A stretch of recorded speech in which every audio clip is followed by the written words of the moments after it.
રાજકોટના જંગલેશ્વરનો મુદ્દો ફરી એક વખત જગ્યો છે કારણ કે રાજકોટના જંગલેશ્વરમાં હવે ગેરકાયદે દબાણકારોની ખેર નથી કારણ કે જંગલેશ્વરની ગલીઓમાં મનપાનું હવે બુલડોઝર ફરી ગરજવાનું છે।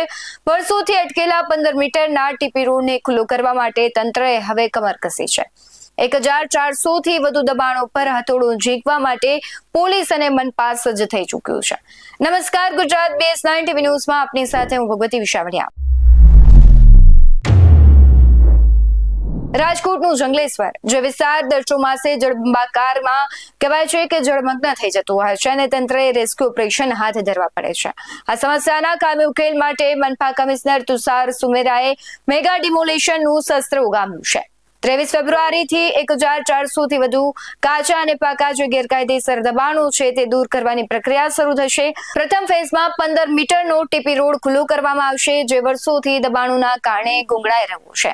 ડિમોલિશન પહેલા વોટર વર્ક્સ અને અન્ય વિભાગોએ મેદાનમાં ઉતરીને અસરગ્રસ્તોને સમજાવ્યા છે। જે મકાનો અને દુકાનો કપાતમાં આવે છે તેના પર નિશાનો લગાવી દેવામાં આવ્યા છે। જો કે આ કાર્યવાહીને પગલે સ્થાનિક વેપારીઓ અને રહીશોમાં ચિંતાનો માહોલ છે। આગામી રમઝાન માસ અને રોજી રોટીનો હવાલો આપીને લોકોએ વૈકલ્પિક વ્યવસ્થા અથવા થોડો વધુ સમય આપવા તંત્રને વિનંતી કરી છે, પરંતુ તંત્ર આ વખતે કોઈ પણ બાંધછોડ કરવા તૈયાર નથી। સાથે જ કોઈ અનિચ્છનીય ઘટના ન બને તે માટે જંગલેશ્વરમાં આજથી જ ખાસ કંટ્રોલ રૂમ શરૂ કરી દેવામાં આવ્યો છે। SRP અને પોલીસના ઉચ્ચ અધિકારીઓ સહિતનું મોટું કાફલું તૈનાત પણ કરવામાં આવ્યું છે। બીજી તરફ કલેક્ટર હસ્તકની જમીન પરના દબાણોનો મામલો હાલ ટ્રિબ્યુનલમાં છે, જેના પર આગામી દિવસોમાં મોટો નિર્ણય આવી શકે છે। સમગ્ર મામલે આવેલી પ્રતિક્રિયા પર નજર કરીએ। જંગલેશ્વરના ડિમોલિશનને લઈને રાજકોટ મહાનગરપાલિકા છે તે હરકતમાં આવી છે। હું તમને દ્રશ્ય બતાવી રહ્યો છું જંગલેશ્વર વિસ્તારના કે જ્યાં રાજકોટ મહાનગરપાલિકા દ્વારા હાલ જે ડિમોલેશન થવાનું છે, જે અસરગ્રસ્ત વિસ્તાર છે કે જે ડિમોલેશનમાં આવી રહ્યો છે, તે વિસ્તારમાં જઈને તમામ મહાનગરપાલિકાના અધિકારીઓ છે તે હાલ લોકો સુધી પહોંચી અને જગ્યા છે 3 દિવસમાં ખાલી કરવા માટેનું છે તે કહી રહ્યા છે। હાલ રાજકોટ મહાનગરપાલિકાના અધિકારીઓ અને જે આગેવાનો છે જંગલેશ્વરના, તેઓ અત્યારે હાલ જગ્યાએ જઈ અને લોકોને સમજાવી રહ્યા છે કે જે સોમવારે ડિમોલેશન થવાનું છે તે ડિમોલેશનમાં તમારો વસ્તુ સામાન છે તે ન આવી જાય તે માટે થઈને જે જગ્યા ખાલી કરાવવા માટેનું છે તે હાલ રાજકોટ મહાનગરપાલિકાના અધિકારીઓ છે તે સ્થળ પર પહોંચ્યા છે। આ જંગલેશ્વરમાં કહી શકાય કે સૌથી મોટું ડિમોલેશન છે। રાજકોટ મહાનગરપાલિકા દ્વારા જે અગાઉ નોટિસ આપેલી હતી તેને લઈને હાલ રાજકોટ મહાનગરપાલિકાના અધિકારીઓ છે તે હાલ સમજાવટ છે તે લોકોને કરી રહ્યા છે કે જે આ ડિમોલેશન થવાનું છે 3 દિવસનો જે સમયગાળો આપ્યો છે, સોમવાર સુધીમાં જે છે આ ખાલી કરી દેવા માટેનું હાલ લોકોને છે તે અપીલ કરી રહ્યા છે। અધિકારીઓ હાલ ઘટનાએ પહોંચી અને તમામ અધિકારીઓ છે તે સમજાવી રહ્યા છે કે જે ડિમોલેશનનો વિસ્તાર છે જ્યાં જઈ અને અધિકારીઓ હાલ લોકો સાથે વાતચીત કરી રહ્યા છે અને તમામ રાજકોટ મહાનગરપાલિકાની ટીમો હાલ છે તે ઘટના સ્થળે પહોંચી અને લોકોને સોમવાર સુધીમાં જે વિસ્તાર છે જે ડિમોલેશનમાં આવી રહ્યો છે તે વિસ્તારમાંથી સામાન ખાલી દેવાની છે તે વાત કરવામાં આવી છે। અનેક જેસીબી ટ્રેક્ટર અને બધે વસ્તુઓનો સામાન સાથે રાખી અને મહાનગરપાલિકા દ્વારા છે તે સોમવારે ડિમોલેશન કરવામાં આવશે। ત્યારે હાલ મહાનગરપાલિકાના અધિકારીઓ છે તે હાલ લોકોને સમજાવી રહ્યા છે કે જે આ ડિમોલેશન થવાનું છે તેમાં પોતાનો છે તે સામાન ખાલી કરી દેવામાં આવે। ત્યારે આપણે મહાનગરપાલિકાના અધિકારી છે તેમની સાથે વાતચીત કરવાનો પ્રયત્ન કરીશું। સાહેબ, રાજકોટ મહાનગરપાલિકાના અધિકારીઓ હાલ જગ્યાએ જઈને લોકોને સમજાવી રહ્યા છે કે સોમવારે ડિમોલેશન થવાનું છે, ત્યારે જગ્યા ખાલી કરવામાં ક્યારે નોટિસ આપવામાં આવી હતી? અત્યાર સુધીમાં અનેક વખત આ લોકોને નોટિસો આપવામાં આવી છે, વારંવાર નોટિસો આપવામાં આવી છે। ટાઉન પ્લાનિંગ શાખાની જ્યારે ટીપી અમલીકરણ થયું ત્યારથી પણ નોટિસો આપવામાં આવી છે। હવે ફાઇનલ આખરી નોટિસ આપી અને સોમવારે આપણે અહીંયા દબાણ હટાવવાની કામગીરી, ટીપી રોડ ખુલ્લો કરવા માટેની કામગીરી કરવાના છે। એટલે અમે અસરગ્રસ્તોને સમજાવવાનો પૂરતો પ્રયત્ન કરી રહ્યા છીએ કે જેથી કરીને એમના પ્રોપર્ટીને, એમની માલ મિલકતને, જાનમાલનું કોઈ જાતનું વિશેષ નુકસાન ન થાય। એમને અમે માર્ગદર્શન પણ આપી રહ્યા છીએ કે આપ આપની પ્રોપર્ટીમાં ઉપર ગર્ડર લગાવો, દિવાલ કરી અને આપ આપની રીતે જ પોતાની જાતે જ દબાણ દૂર કરો અને પોતાની મિલકતનું રક્ષણ કરો, અને લોકોનો સહકાર પણ પૂરતો મળી રહ્યો છે। આ ડિમોલેશનમાં કેટલા વાહનોનું છે તે રાખવામાં આવ્યું છે? એ વિશેષ માહિતી મારી પાસે ઉપલબ્ધ નથી। કેટલો વિસ્તાર આવી રહ્યો છે એ ખ્યાલ? આખો ટીપી રોડ લેવામાં આવશે। જે ચોક્કસથી વાત કરવામાં આવે તો જંગલેશ્વરનો જે આખો ટીપી રોડ છે તે લેવામાં આવશે અને લોકો સાથે હાલ છે તે વાતચીત કરી રહ્યા છે। આપણે અહીંના લોકો સાથે, સ્થાનિકો પાસે પણ વાતચીત કરવાનો પ્રયત્ન કરીશું। આ મહાનગરપાલિકાના અધિકારીઓ તમારી સાથે આવ્યા હતા, શું વાતચીત કરી તમારી સાથે? એમ કે છે કે આટલું તમારી સ્વેચ્છાએ પાડી દો, તો મેં કીધું અસંધારો ઉઠાવો તો અમે અમારી જગ્યા વિકલ્પ કરી રાખી વ્યવસ્થા, તો એમ કે અમારું કામ નથી। ઈ કે સાહેબ ને મળો. સાહેબ અમને જવાબ જ દે છે કાંઈ ખોટા ખોટા. કેટલા દિવસનો સમય આપ્યો અત્યારે ખાલી 3 દિવસનો આપ્યો છે અમારે. ક્યાં જાવું ક્યાં 3 દિવસમાં કયો તમે? આની પહેલા એકવાર નોટિસ આપેલી હતી. એક જ વાર આવી છે ખાલી તમે અમે કાગળિયા રજૂ કરો, બાકી એકય નોટિસો આવી નથી. ઈ એમ કે મૌખિકમાં આપી, કઈ ગેરવ્યાજબી કહેવાય બંધારણની, કે મૌખિકમાં અમે આપી, લેખિતમાં આપવું જોઈએ. અત્યારે સોમવાર સુધીમાં ખાલી કરી દેવા માટેનો અધિકારીઓ કહી ગયા. અધિકારીઓ કઈ ગયા છે? એક જ કાગળ આપ્યો છે, બતાવું તમને. જે ચોક્કસથી અહીંના જે સ્થાનિકો છે તેમને નોટિસ એક પાઠવવામાં આવી છે. તે કાગળ આપણે હાલ બતાવી રહ્યા છે. અત્યારે અધિકારીઓ દ્વારા જે છે તે સમજાવવામાં આવી રહ્યું છે કે સોમવારે છે આ કાગળ જોઈ શકાય. કરો ઈ. બાકી કોઈ જાતનું લેખિતમાં એ લોકો અમને આપ્યું નથી કે તમે ખાલી કરી દો અમને એમ. જે આ નોટિસ છે તે 29/7/2025 ના રોજ છે તે રાજકોટ મહાનગરપાલિકા દ્વારા છે તે આપવામાં આવી હતી અને હાલ અત્યારે સ્થળ પર જઈને લોકોને કહેવામાં આવી રહ્યું છે કે સોમવારે છે તે આ વિસ્તાર છે તે ખાલી કરી દેવા માટેનું છે તે હાલ મહાનગરપાલિકાના અધિકારીઓ કહી રહ્યા છે. લેખિત આપવી દે અરજી એને. આ કાયદેસર આ રાજકારણ રમે છે આ બધા, ઉપરથી દબાણ જ છે આ લોકોને. શું કહી રહ્યા શું છે કે 3 દિવસની અંદર ખાલી કરજો. અમારે જાવું ક્યાં કયો? એક તો અસાનધારો છે, અમને કોઈ ભાડે દીધો નથી. રજૂઆત કરી પણ એ લોકો અમને ટાઈમ જ દે છે, મળવા નથી દેતા એ કોઈ પણ. કેટલો વિસ્તાર આવે છે અત્યારે? કેટલો વિસ્તાર? આ 5 ફૂટ આવે છે. 5 ફૂટ આવે છે.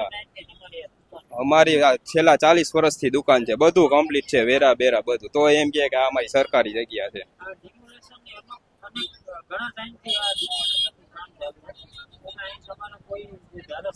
કોઈ ધારાસભ્ય આવતા જ નથી ભાઈ, ખાલી મત લેવા જ આવે છે.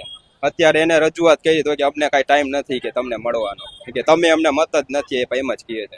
એવું કોને કીધું તમને ટાઈમ નથી? બધા અધિકારીઓ આપણા ઉદયભાઈ કાનગડ ને કે અમારે જરૂર જ નથી તમારા મત ની એમ કહે છે. તમને મળવા જ નથી આવ્યા? આવ્યા જ નથી. અમે અહીંયા મળવા ગયા તો એમ કે સાહેબ હાજરમાં નથી એમ કહે છે. નથી કોઈ કોર્પોરેટર અહીંયા આવતું જોવા, એમ કે અમારું આમાં કામ નથી એમ જ કહે છે કોર્પોરેટર. શું નામ બેન આપ? રોશનબેન, કેટલા સમયથી અહીં રહ્યો છો? 30 વર્ષથી. હા, સોમવારે નોટિસ આપીને જે ખાલી કરવા માટેનું રાજકોટ મહાનગરપાલિકા કહે છે, ક્યારે નોટિસ આપવામાં આવી હતી? કે તો ક્યારે આવે? એકવાર નોટિસ આ એકવાર આવી છે. અત્યારે સોમવારે ખાલી કરી દેવાનું છે કહે છે. શું કે આ તો અમારે કેમ કરવું ખાલી? ક્યાં જવું અમારે? અસંધારો હે તો અમને કોઈ ભાડે નથી દેતું. વેચાતું નથી દેતું, ભાડે નથી દેતું, અમારે ક્યાં જવાનું? અહીંયા કોઈ તમને અધિકારીઓ કે તમારા જે ધારાસભ્યો કે છે તમે મળવા આવ્યા હતા? અમારે કોઈ મોટું છે જ નહીં અહીંયા. કોઈ આવતું નથી, કોઈ મોટું નથી. જંગલેશ્વર પૂરતું કોઈ મોટું છે જ નહીં અને કોઈ આવતું નથી. અહીંયા આવવું જોઈએ તો ખરું ને. અમારે કોર્પોરેટર છે એ ક્યાંય આખે આખે છે, અહીંયા કોઈ આવતું નથી. મત લેવા પગે લાગે, બેન દ્યો, બેન દ્યો, અમને મત દ્યો. અમારે મત દેવાનું કારણ શું છે? એને સમજવું છે ને. અત્યારે કોકને આવવું જોઈએ કે આ લોકોને ફાળે છે, 40 વર્ષથી રીએ છે અને 3 દીમાં ખાલી કરો. કેમ ખાલી કરવું? બધા એમ જ કે જંગલેશ્વર માં રહીશું, અહીંયા નહીં. બધે બોર્ડ મારી દઈએ જંગલેશ્વર ના માણસો ને નથી આવવાનું. બધી શહેરમાં બોર્ડ મારી દઈએ. ભાડે નથી મળતું. ભાડે કોઈ નથી દેતું નથી. અને આ લોકો તાત્કાલિક કહે અમે 10-10, 12-12 જણા રહેતા હોય, ક્યાં જવાનું?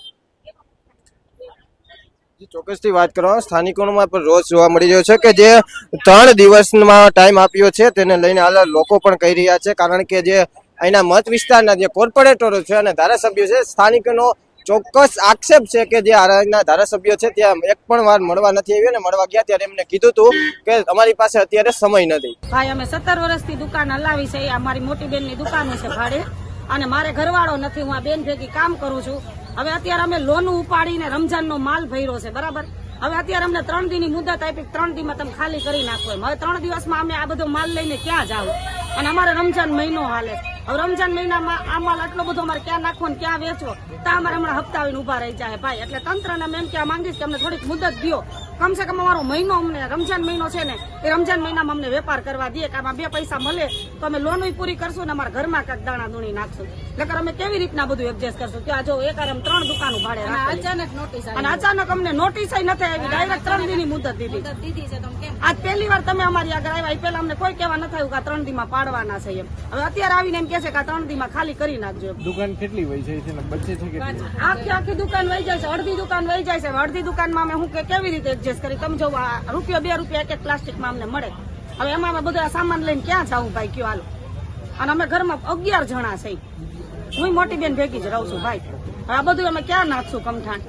એટલે રિક્વેસ્ટ અમારી એ છે કે અમને થોડોક ટાઈમ દો એટલે અમે એડજસ્ટ કરી લઈએ. આજે કાંઠા વિસ્તારમાં આવેલા જે નદીના પટના દબાણો છે એવા દબાણો ઉપરાંત જે અમારા ટીપીનો રોડ છે ત્યાં એ રોડ પરના દબાણો એ 23 તારીખથી રાજકોટ મહાનગરપાલિકા દ્વારા ડિમોલિશનની કામગીરી હાથ ધરવામાં આવનાર છે.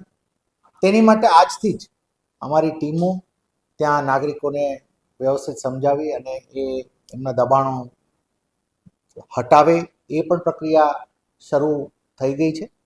આપને જણાવીએ કે એની માટે જે અન્ય ખાતાઓ સાથે જે અમારે ટાઈપ સરકારના વિભાગો સાથે કરવું પડે, જેમ કે PGVCL છે, તો PGVCL થી એમના લાઇટનું આખું ઇન્ફ્રાસ્ટ્રક્ચર હટાવવાનું થાય, તો એ પણ અમારા તરફથી ટાઈપ થઈ ગયું છે. અન્ય અમારા મશીનરી પણ એ રીતે અમે મોબિલાઇઝ કરવાનું શરૂ કરી દીધું છે. આખી કામગીરીને 7 અલગ અલગ ઝોનમાં વહેંચવામાં આવી છે અને 7 ઉપર ક્લાસ 1 કક્ષાના અધિકારીઓ ઝોન વાઇઝ એમાં મોનિટર કરશે અને એમની પણ વ્યવસ્થાઓ થશે અને એક કંટ્રોલ રૂમ પણ બાજુમાં રહેશે. આપને જણાવીએ કે લગભગ 1400થી વધારે મકાનો અંદાજિત આ બધું આ ફર્સ્ટ ફેઝ ઓફ ડિમોલિશનમાં આની અંદર આવશે. અમારો ધ્યેય છે કે જે ટાઉન પ્લાનિંગનો અમારો સ્કીમનો રોડ છે, ટીપી સ્કીમનો રોડ, એ ખુલ્લો થાય એટલે જંગલેશ્વર માટેનું એક મોટું રોડ નેટવર્કની અંદર એ કનેક્શન આવે, તો એ વિસ્તારમાં ઘણું અમારું જે પ્લાન્ડ રોડ નેટવર્ક હતું એ પણ ખુલે અને એટ ધ સેમ ટાઈમ જે પટ્ટમાં થયેલા દબાણો છે કે જેના કારણે આપ જાણો છો કે 2-3 વર્ષ પહેલાંના ચોમાસા સમયે પણ પાણી ભરાઈ જવાથી અમારા ત્યાં લોકોને જે રેસ્ક્યુ કરવા ઓફિસર્સ ગયા હતા એમને પણ રેસ્ક્યુ કરવા પડે એ પ્રકારની સ્થિતિ થવા પામી હતી. એટલે પટના વિસ્તારોમાં કોઈ ભવિષ્યમાં પણ પૂરના એના પ્રશ્નો ના થાય તેની માટે પણ એક બહુ પ્રિવેન્ટિવલી જોઈને ડિમોલિશન થઈ રહ્યું છે. અગાઉથી નોટિસ આપવામાં હતી, ક્યારે રજૂઆત હતી પછી એ લોકોનું શું રજૂઆત છે?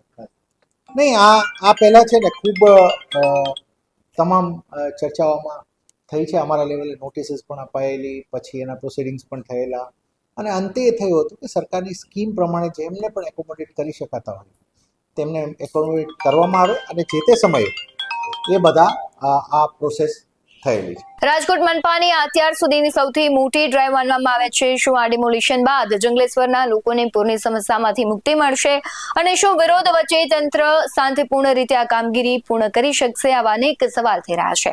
તમારું શું માનવું છે કમેન્ટમાં જરૂરથી જણાવજો. બાકી આવા જ વધુ અહેવાલો સાથે ફરી મળતા રહીશું. તમે અમારી યુટ્યુબ ચેનલને સબસ્ક્રાઇબ કરવાનું, અમને ફેસબુક અને ઇન્સ્ટાગ્રામ પર ફોલો કરવાનું ભૂલશો નહીં. બાકી અવનવી અપડેટ્સ મેળવવા માટે આપ જોતા રહો BS9 TV ન્યૂઝ. નમસ્કાર.